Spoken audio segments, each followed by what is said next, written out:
बहू नहीं बेटी है मेरी। बहू कहाँ मर गई? अंदर से आवाज़, जिंदा हूँ माँ जी। तो फिर मेरी चाय क्यों अभी तक नहीं आई?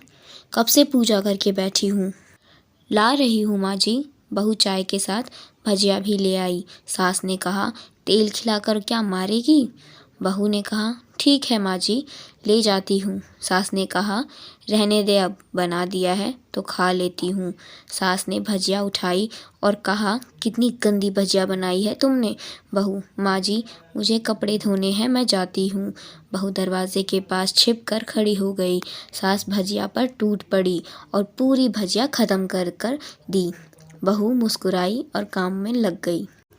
दोपहर के खाने का वक्त हुआ। सास ने फिर आवाज़ लगाई, कुछ खाने को मिलेगा? बहू ने आवाज़ नहीं दी।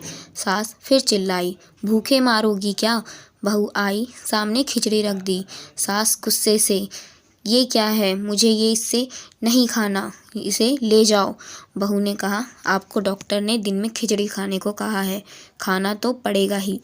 सास मुंह बनाते हुए, हाँ तू मेरी माँ मत बन जा। बहू फिर मुस्कुराई और चली गई। आज इसके घर पूजा थी। बहू सुबह 4 बजे उठ गई। पहले स्नान किया, फिर फूल लाई, माला बनाई, रसोई साफ की, पकवान और भोजन बनाया। सुबह के 10 बज गए। अब सास भी उठ चुकी थी। बहू अब पंडित जी के साथ भगवान के वस्त्र तैयार कर रही थी। आज ऑफिस की छुट्टी थी, इसलिए उसके पति भी घर पर थे। पूजा शुरू हुई। सास चिल्लाती, बहू ये नहीं है, बहू वो नहीं है। बहू दौड़ी दौड़ी आती और सब करती। अब दोपहर के 3 बज गए थे। आरती की तैयारी चल रही थी।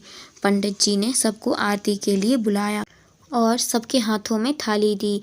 जैसे ही बहू ने थाली पकड़ी, थाली हाथों से गिर पड़ी। शायद भोज बनाते हुए बहू के हाथों में तेल लगा था, जिसे वो पोंछना भूल गई थी। सारे लोग तरह तरह की बातें करने लगे। कैसी बहू है, कुछ नहीं आता, एक काम भी ठीक से नहीं कर सकती, ना जाने कैसी बहू उठा लाए, एक आरती की थाली भी नहीं संभाल सकती। उसके पति भी गुस्सा हो गए, पर सास चुप रही, कुछ नहीं कहा, बस यही बोलकर छोड़ दिया, सीख रही है, सब सीख जाएगी धीरे धीरे। अब सबको खाना परोसा जाने लगा। बहू दौड़ दौड़ के खाना देती, फिर पानी लाती। करीब 70-80 लोग हो गए थे। इधर 2 नौकर और बहू अकेली, फिर भी वह सारा काम बहुत ही अच्छे तरीके से करती। अब उसकी सास और कुछ आस पड़ोस के लोग खाने पर बैठे। बहू ने खाना परोसना शुरू किया। सबको खाना दे दिया गया। जैसे ही पहला निवाला सास ने खाया, तुमने नमक ठीक नहीं डाला क्या? एक काम ठीक से नहीं करती, पता नहीं मेरे बाद कैसे ये घर संभालोगी। आस पड़ोस वालों को तो जानते ही हो ना साहब, वो बस बहाना ढूंढते हैं नुस्ख निकालने का। फिर वो सब शुरू हो गए, ऐसा खाना है, ऐसी बहू है, ये है, वगैरह वगैरह। दिन का खाना हो चुका था। अब बहू बर्तन साफ करने नौकरों के साथ लग गई। रात में जगराता का कार्यक्रम रखा गया था।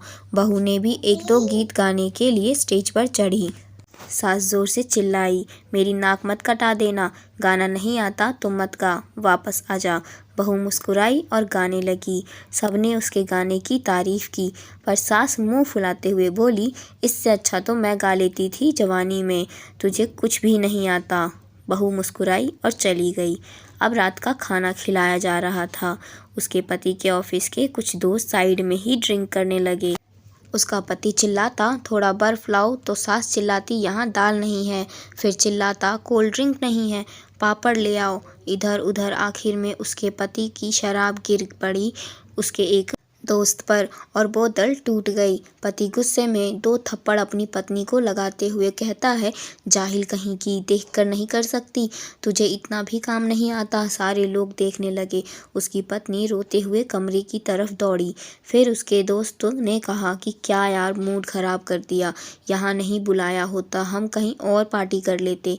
कैसी अनपढ़ गंवार बीवी ला रखी है तूने, उसे तो मेहमानों की इज्जत और काम करना तक नहीं आता। तुमने तो हमारी बेइज्जती करा दी। अब आस पड़ोस की औरतों को और बहाना मिल गया था। वो कहने लगी, देखो क्या कर दिया तुम्हारी बहू ने, कोई काम की नहीं है। मैं तो कहती हूँ अपने बेटे की दूसरी शादी करा दो, छुटकारा पाओ इस गंवार से। सास उठी और अपने बेटे के पास जाकर उसे थप्पड़ मारा और कहा, अरे नालायक, तुमने मेरी बहू को मारा, तेरी हिम्मत कैसे हुई, तेरी टांग तोड़ दूंगी।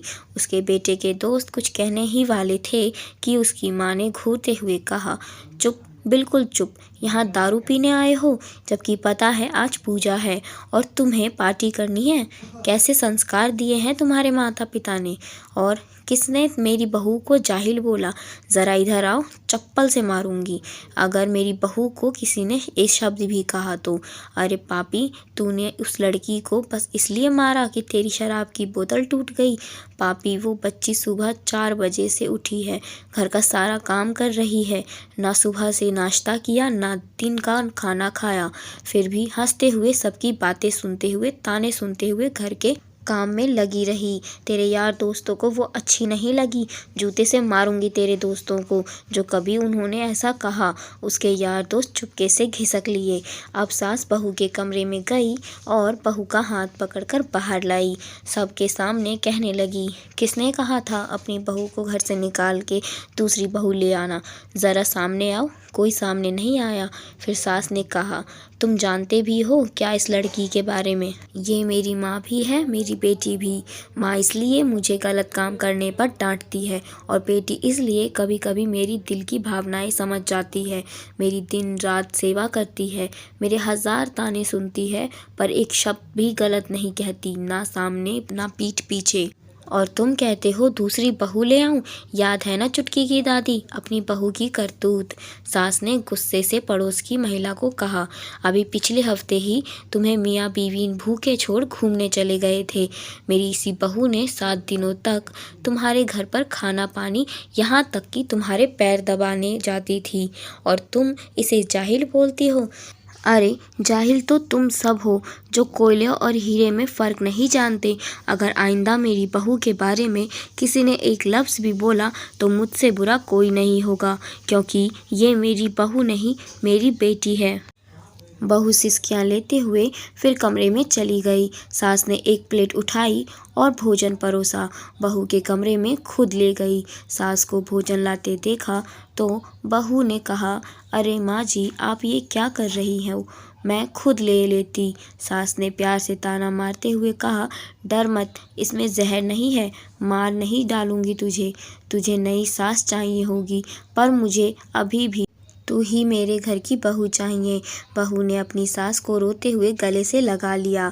सास भी रो दी पहली बार और कहा, चल खाना खा ले। फिर मजाक करते हुए कहा, फिर मेरे पैर दबाने चले आना। ये ख्याल मन में मत लाना कि सास पैर बोलती है, किसी दिन मैं इसका गला दबा दूंगी, क्योंकि कभी मैं भी यही सोचती थी। दोनों खूब हंसने लगती हैं। तो दोस्तों, इस कहानी से आपको कुछ ना कुछ सीख ज़रूर मिली होगी। तो आज की कहानी में बस इतना ही। मिलते हैं अगली कहानी में।